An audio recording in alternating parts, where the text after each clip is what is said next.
सखी मिथिला में भैले घड़ी घड़ी सोड़ी, श्याम रंगे दुल्हा की सोड़ी की गोड़।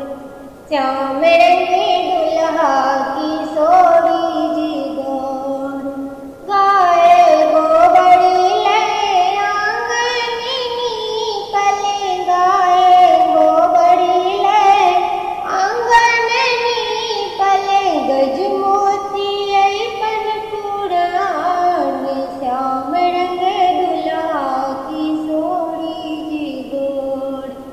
श्याम रंगे दुल्हा की सोड़ी जी गोड़।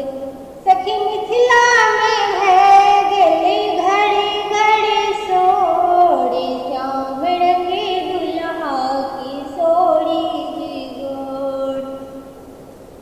काचही बाँस के डाला बुनावले, काचही बाँस के डाला बुनावले, ताही सजल दुबिरान।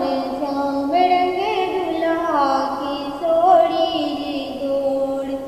श्याम रंगे दुल्हा की सोड़ी जी गोड़। सखी मिथिला में भैले घड़ी घड़ी सोड़, श्याम रंगे